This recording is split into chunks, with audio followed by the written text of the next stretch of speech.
Olá! Sejam todos bem-vindos ao canal Dia a Dia com Física. Aqui, o meu objetivo é mostrar para vocês que não tem como não gostar de física, porque a física faz parte do seu dia a dia. Então se inscreve no canal, ativa o sininho para não perder nenhuma aula.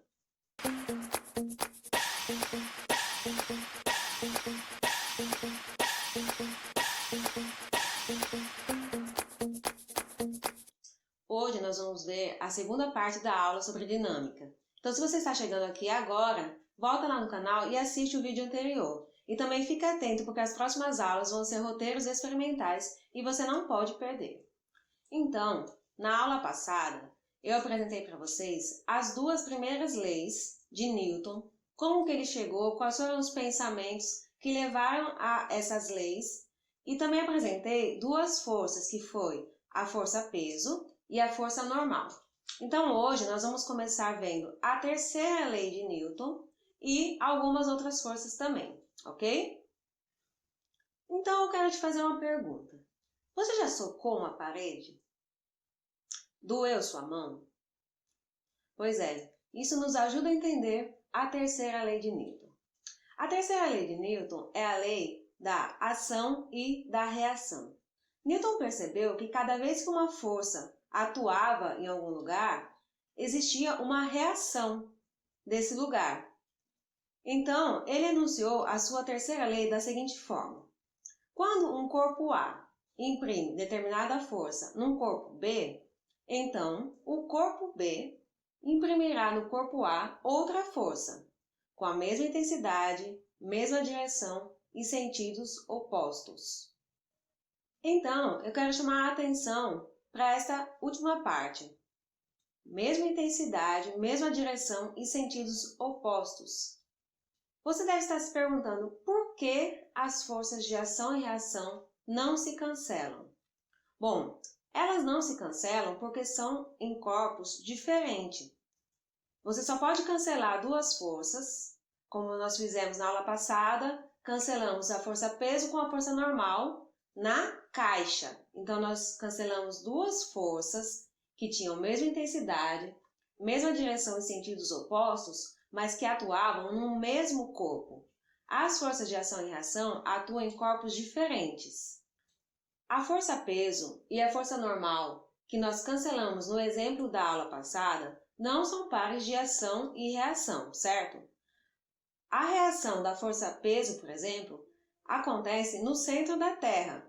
Por quê? Porque a força-peso é sentida devido à gravidade da Terra. Então, nós fazemos uma força-peso na superfície terrestre e no centro dessa superfície, essa força é devolvida para nós com uma reação.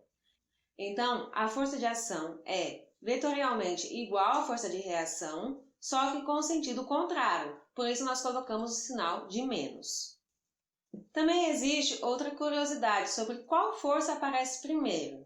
A verdade é que as duas aparecem e desaparecem no mesmo momento. Quando uma força aparece, sendo a ação, no mesmo momento a reação dela também vai aparecer. Mas lembre-se, sempre em corpos diferentes. Se vocês ainda precisam de um exemplo mais visual de como acontecem as forças de ação e reação, calma, não comecem a socar a parede. Eu preparei para vocês alguns exemplos visuais e vamos ver agora. Primeiro, um carro bate em um poste. A força que o carro aplica no poste é devolvida pelo poste com a mesma intensidade, direção e sentido oposto. Portanto, o carro tem sua lataria toda amassada e o poste pode sofrer algumas deformações. Segundo exemplo, o foguete funciona da seguinte maneira. Ele expele gases para baixo em alta velocidade e sofre uma reação de mesma intensidade para cima. Terceiro exemplo, num barco, a cada remada, a água recebe uma força para trás e devolve no barco uma força de mesma intensidade para frente. Então agora vamos ver mais alguns tipos de força. Lembrando que eu estou mostrando para vocês apenas forças mecânicas. Vocês ainda vão ver forças elétricas, forças magnéticas. Então, em todo o assunto de física, sempre vai aparecer alguma ou outra força, certo? E nós vamos preparar vídeos para todas elas, não se preocupem. Então hoje vamos começar com a força de tração. A força de tração, muitas vezes também chamada de força de tensão, é a força em fios e cabos. A intensidade dessa força sempre vai depender da força que traciona o fio, ou seja, que puxa o fio. A direção vai ser a mesma do fio e o sentido vai ser o sentido que puxa. Então vamos ver como essa força é representada vetorialmente. Então, a força de tração, que pode ser representada pela letra T maiúscula ou por um F seguido de T, vai ter a seguinte representação, com a direção igual à da corda, mais o sentido igual ao sentido que puxa, ou seja, nesse caso, esse objeto está sendo puxado pela corda para cima. Então, da mesma forma, vamos desenhar o vetor tração. A força de tração, ela pode ser muito útil quando combinamos várias cordas através de polias. Então, as polias são objetos que vão fazer com que a corda se deslize entre elas. Então, por exemplo, eu montei aqui um esquema onde eu tenho uma polia fixa e duas polias móveis e coloquei o nosso objeto no final da última polia móvel. Então, qual é a força que eu vou ter que puxar a corda para movimentar esse objeto através das polias? A primeira tração que aparece é igual à força-peso, que é devido ao peso do objeto. Mas essa tração vai encontrar mais duas cordas, então ela vai se dividir em dois. Então, essas outras duas forças vai ser igual a força-peso dividido por 2. Uma delas vai encontrar uma polia e a outra vai encontrar o suporte. Então, a próxima polia vai sentir a força-peso dividido por 2. E novamente vai encontrar mais duas cordas. Então agora a força sentido vai ser a força-peso dividido por 4. Uma força-peso dividido por 4 vai encontrar o suporte e a outra vai encontrar a próxima polia, que é a polia fixa. Então a força que vai sair na corda, a força final que nós vamos puxar, é a força-peso dividido por 4. Então olha só que fácil, eu coloco duas polias móveis, uma polia fixa e eu divido o meu peso por 4. Então isso facilita muito na hora de carregar objetos pesados. Quanto mais polias móveis, melhor para carregar os objetos. Então vamos entender como é o esquema quando nós temos várias polias. N polias móveis, por exemplo. Então veja que na primeira situação, nós dividimos a força-peso por 2, ou seja, dividimos a força-peso por 2 elevado a 1. Na segunda situação, dividimos a força-peso por 4, ou seja, força-peso dividido por 2 ao quadrado. Então, se nós tivermos N polias móveis, nós vamos fazer o seguinte, vamos dividir a força-peso por 2 elevado a N, onde o N vai ser o número de polias móveis. Vamos ver agora a força elástica. A força elástica é a força que pode aparecer em objetos que se deformam, como por exemplo as molas. Quando nós temos uma mola, nós podemos comprimir ou esticar ela. E então nós aplicamos a lei de Hooke. A lei de Hooke é uma lei experimental que mostra que a força é proporcional à deformação da mola. Então, a lei de Hooke é força elástica igual a K vezes X, onde esse X é a deformação e K é a constante. Vocês lembram que eu já falei para vocês que para toda proporcionalidade nós precisamos ter uma constante para ela se tornar igualdade. A unidade da constante de mola é o Newton por metro.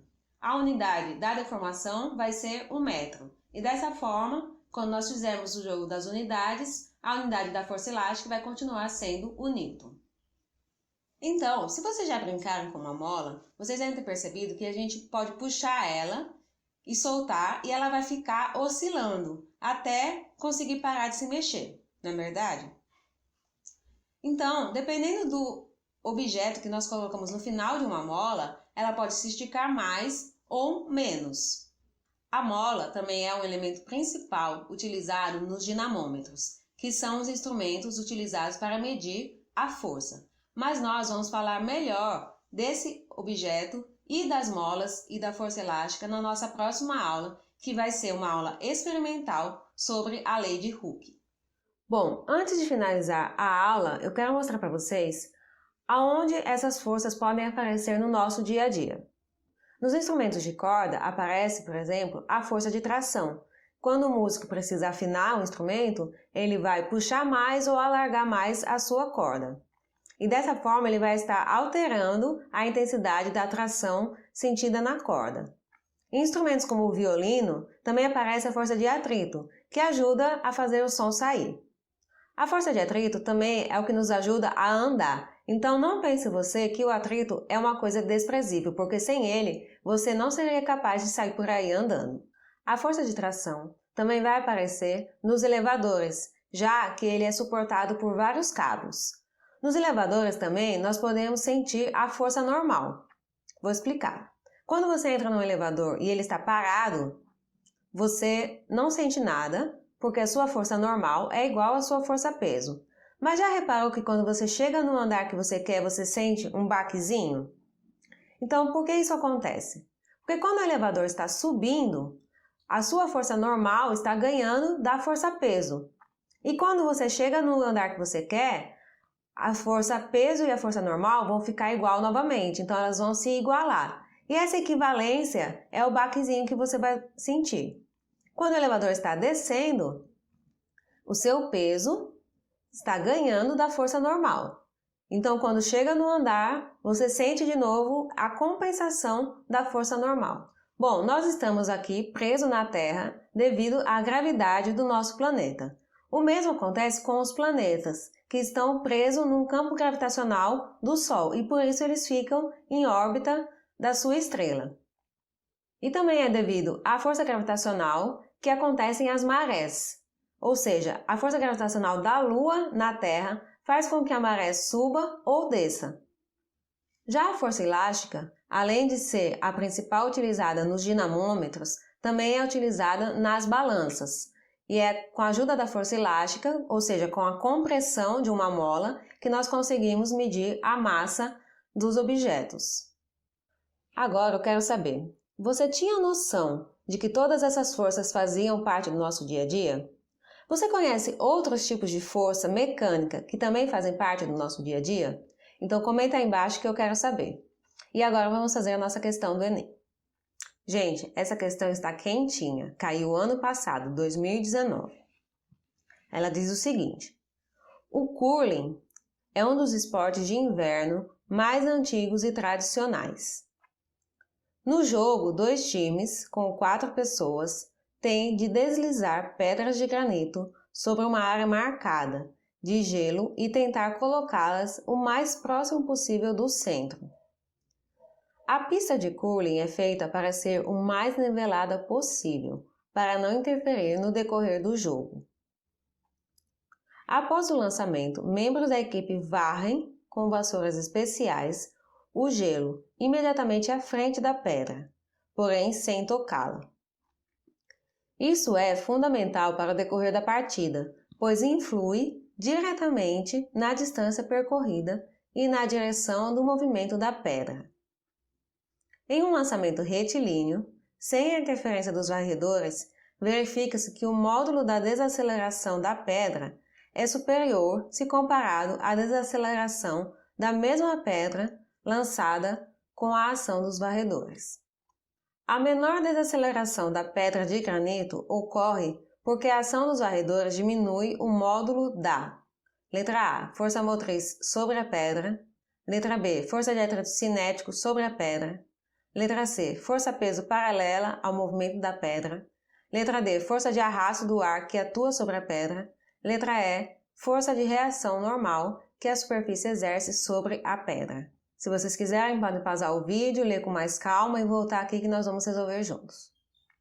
Bom, então essa questão é interpretação, né? Eu sublinhei aqui algumas palavras que eu acredito que são chaves para que a gente possa entender o que essa questão quer dizer. Então ela fala de deslizar, fala de ser o mais nivelada possível e que isso vai influir na distância percorrida e na direção do movimento da pedra.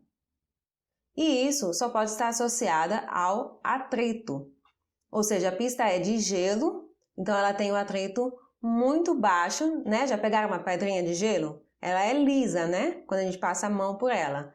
Então, é a mesma coisa que acontece com essa pista. Então, quanto mais lisa ela for, por isso a ação dos varredores é tão importante, mais ela vai fazer com que essa pedra não desacelere tanto. Então, por isso ele pede a menor desaceleração. Então, a menor desaceleração vai acontecer com a diminuição da força de atrito. Quanto menor for o atrito, mais essa pedra vai se acelerar e vai conseguir se movimentar mais, ou seja, ir mais longe. A distância percorrida vai ser maior, ok?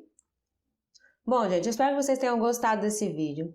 Então, por favor, se vocês gostaram, deixem um like. Se vocês têm alguma sugestão, alguma dúvida ainda ficou com vocês, podem deixar nos comentários que eu vou responder.